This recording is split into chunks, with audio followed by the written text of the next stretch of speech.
ప్రభాస్ గారు ఇప్పుడు కొత్తగా యాక్ట్ చేస్తున్న మూవీ రాజసాబ్. అయితే ప్రభాస్ గారు ఈ రాజసాబ్ మూవీకి ముందు లాస్ట్ యాక్ట్ చేసిన మూవీ కల్కి.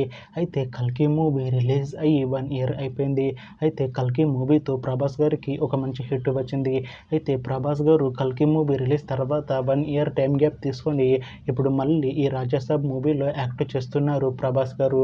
చూడాలి ప్రభాస్ గారికి ఈ రాజసాబ్ మూవీతో కూడా ఇంకొక మంచి హిట్ తనకి వస్తుందా లేదా అనేది మనం ఈ రాజసాబ్ మూవీ రిలీజ్ అయ్యాక చూడాలి. రాజసాబ్ మూవీలో హీరోయిన్ గా యాక్ట్ చేస్తున్నారు మాళవిక మోహన్ గారు. అయితే మాళవిక మోహన్ గారు ఈ రాజసాబ్ మూవీకి ముందు లాస్ట్ యాక్ట్ చేసిన మూవీ తంగలన్.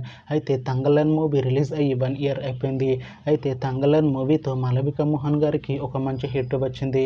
అయితే మాళవిక మోహన్ గారు తంగలన్ మూవీ రిలీజ్ తర్వాత 1 ఇయర్ టైం గ్యాప్ తీసుకొని ఇప్పుడు మళ్ళీ ఈ రాజసాబ్ మూవీలో యాక్ట్ చేస్తున్నారు మాళవిక మోహన్ గారు. చూడాలి మాళవిక మోహన్ గారికి ఈ రాజసాబ్ మూవీతో కూడా ఇంకొక మంచి హిట్ వస్తుందా లేదా అనేది మనం ఈ రాజసాబ్ మూవీ రిలీజ్ అయ్యాక చూడాలి. అలానే రాజసాబ్ మూవీలో ఇంకొక హీరోయిన్ గా యాక్ట్ చేస్తున్నారు నిధి అగర్వాల్ గారు. అయితే నిధి అగర్వాల్ గారు ఈ రాజసాబ్ మూవీకి ముందు లాస్ట్ యాక్ట్ చేసిన మూవీ హరిహర వీరమల్లు. అయితే ఈ హరిహర వీరమల్లు మూవీ రిలీజ్ అయ్యి మంచి హిట్ అయింది. అయితే హరిహర వీరమల్లు మూవీతో నిధి అగర్వాల్ గారికి ఒక మంచి హిట్ వచ్చింది. అయితే నిధి అగర్వాల్ గారు హరిహర వీరమల్లు మూవీ రిలీజ్ తర్వాత కాస్త టైం గ్యాప్ తీసుకొని ఇప్పుడు మళ్ళీ ఈ రాజసాబ్ మూవీలో యాక్ట్ చేస్తున్నారు నిధి అగర్వాల్ గారు.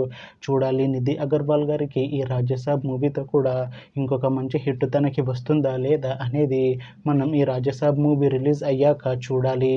అయితే రాజసాబ్ మూవీ టీం ఈ మధ్య ఒక చిన్న టీజర్ని విడుదల చేసింది. అయితే దానికి మంచి రెస్పాన్స్ వచ్చింది. అయితే రాజసాబ్ మూవీ టీం ప్రస్తుతం షూటింగ్లో బిజీగా ఉన్నారు.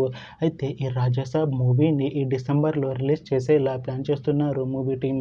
చూడాలి రాజసాబ్ మూవీ రిలీజ్ అయ్యాక మంచి హిట్ అవుతుందా లేదా అనేది మనం ఈ రాజసాబ్ మూవీ రిలీజ్ అయ్యాక చూడాలి. Thanks for watching this video friends. మీకు ఈ వీడియో నచ్చితే ఈ వీడియోని లైక్ చేయండి. ఇంకా ఇలాంటి మూవీ అప్డేట్స్ కోసం ఈ ఛానల్ని సబ్స్క్రైబ్ చేసుకోండి.